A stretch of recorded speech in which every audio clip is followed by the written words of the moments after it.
안녕하십니까. 마산 창원 소송 회생 파산 전문 법무사 박성용입니다. 오늘은 앞서 말씀드렸듯이 지급명령과 본안소송에 대해서 한번 말씀드려 볼게요. 지금부터 말씀드릴 내용은 강학성의 개념, 즉 학설이라든지 또는 법리상의 그런 문제가 아니라 순수하게 일반인들이 알아듣기 쉽게 설명한다는 점 이해 부탁드리고 오해 없으셨으면 좋겠어요. 일단 지급명령이란 것은 본안소송하고는 별개의 이제 독촉 절차인데, 간단하게 말씀드리면 본안소송의 간소화된 절차다. 다만 이런 거죠. 지급명령은 권리 의무 관계가 이미 확정돼 있음을 전제로 해서 상대방에게 금전 변제를 요구하는 독촉 절차이고, 본안소송은 권리 의무 관계가 아직 확정돼 있지 않는 상황에서 이 권리 의무 관계를 확정해 달라고 하는 소송이다. 그렇게 생각하시면 좀 이해가 빠르실 거예요. 그러다 보니까 지급명령은 본안소송의 인지대, 즉 법원에 내는 비용의 10분의 1밖에 안 돼요. 그리고 송달료도 6회분을 납부합니다. 본안소송에선 15회분을 납부하거든요. 즉 9회분이 차이 나죠. 그게 당사자 수 곱하기 4,800원이니까 실질적으로는 돈 10만원 이상 차이 나요. 피고 한 명당.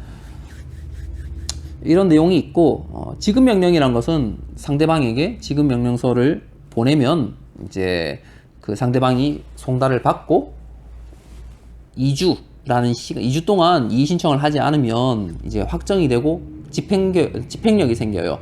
저번 시간에 제가 집행력이 생긴다는 말씀 드렸을 거예요. 그래서 이걸 가지고 바로 상대방 재산에 대해서 강제 집행을 할 수 있게 됩니다. 상대방은 그렇다면 이거에 대해서 상대방이 다툴 수 있는 건 청구 이의소라 그래가지고 추후 이런 변제 이러한 채무에 대해서 변제를 했다든지 하는 이런 사유로만 다툴 수가 있게 돼요. 이제 기판력이 없다 이런 얘기도 있는데 굳이 일반인들이 아실 부분은 아니라고 생각해요.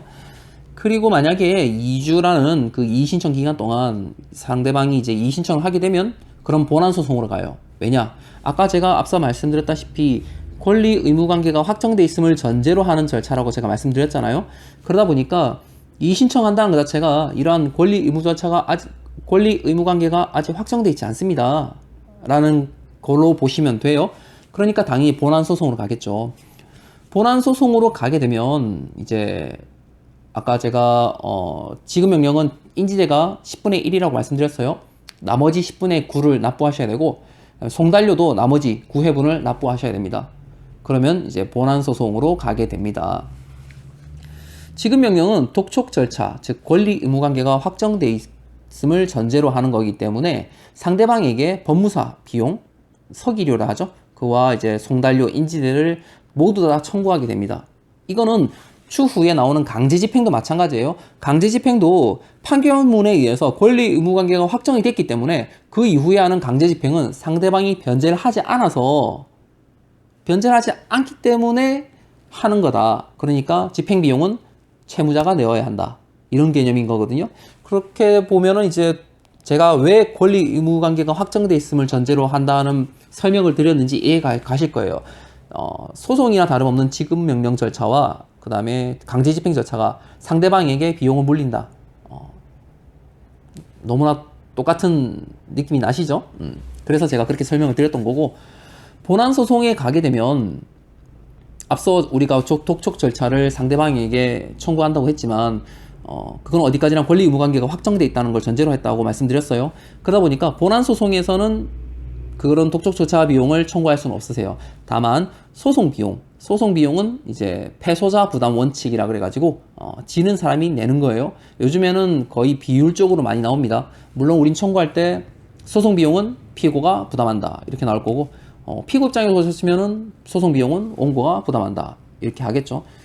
그렇게 돼서 이제 그 소송 비용을 판사님께서 원고가 부담해라, 피고가 부담해라, 또는 몇 대 몇으로 부담해라, 이런 식으로, 몇 대 몇이 아니라 몇 분의 몇입니다.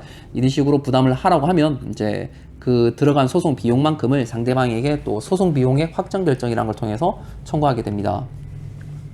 본안소송은 앞서 말씀드렸다시피 우리가 일반적으로 얘기하는 소송입니다. 소장을 보내면 상대방이 답변서를 보내고, 그럼 우리가 그 답변서에 대해서 법률 요건 사실에 대해서 다툴 것이 있으면 준비서면을 보내고, 상대방이 또 우리 준비서면에 대해서 다툴 게 있으면 또 준비서면을 보내고, 이런 절차가 수회 반복되다가 더 이상 뭐 서면으로 다툴 게 없다든지 또는 양자 어느 측의 청구로 인하여 신청으로 인하여 이제 변론기일이 잡히게 되고 변론기일에서 판사님이 미흡한 점 검토하신 후 요즘에는 금전 청구 같은 경우는 거진 다 조정 절차 한번 걸쳐요. 그래서 조정 절차 한번 걸치고 만약에 조정이 결렬되었다 그러면은 뭐 변론기일이 다시 열린다든지 또는 바로 그냥 선고기일이 잡힌다든지 또는 뭐 강제 조정 흔한 케이스는 아닙니다. 이렇게 나가게 되는 겁니다. 이제 지급명령과 본안소송의 차이점을 아시겠죠? 예. 그리고 이제 본안소송도 이제 소액사건, 3천만 원 이하의 소액사건, 그리고 일반 이제 사건, 이렇게 있는데, 이거의 구별 실익은 이제 소액사건은 인지대가 조금 더 낮아요. 낮다는 점. 그래서 뭐 조금 더 아무래도 이제 소액이다 보니까 들어가는 비용을 법원에서 줄여준다고 보시면 되는 거고, 그리고 소액사건 같은 경우는 이행 권고 결정이라는 거를 한 번 더 거치는 경우도 있어요. 뭐냐면 소송하기 전에 일종의 이제 소송 그 진행 안에서 지급명령과 같은 효과가 있는 거다. 즉 소장이 소액사건의 경우 소장이 접수되면 판사님께서 이행 권고 결정, 야 너 이거 이행하지? 이렇게 권고를 하시는 거예요. 거기에 대해서 또 2주간의 이의 신청 기간 동안 일을 하지 않는 경우, 그러면 판결은 소송 끝나고 판결문이 나오게 됩니다. 이행 권고 결정문이 나오게 됩니다. 아시겠죠? 오늘 이렇게 또 지급명령과 본안소송 또는 이제 소액사건까지 이행 권고 결정이 나오는 것까지 한번 설명드려 봤고요. 앞으로 이제 다음번에는 이제 제 또 다른 전문 분야인 이제 회생 파산 부분 많은 분들이 궁금해 하실 거예요. 회생 파산을 일단 구별의 실익부터 시작해서 많이 아시는 이제 기각 사유, 많이 궁금해 하시는 기각 사유라든지 이런 부분에 대해서 한번, 특히 인터넷에서 돌고 있는 회생과 파산에 관련된 아주 잘못된 지식들, 어차피 회생 파산할 거 빚을 잔뜩 내어라든지 이런 것들 한번 바로잡아 드리려고 합니다. 오늘 영상 시청해 주셔서 너무 감사드리고요. 저는 마산창원 소송 회생 파산 전문 법무사 박성용이었습니다. 감사합니다.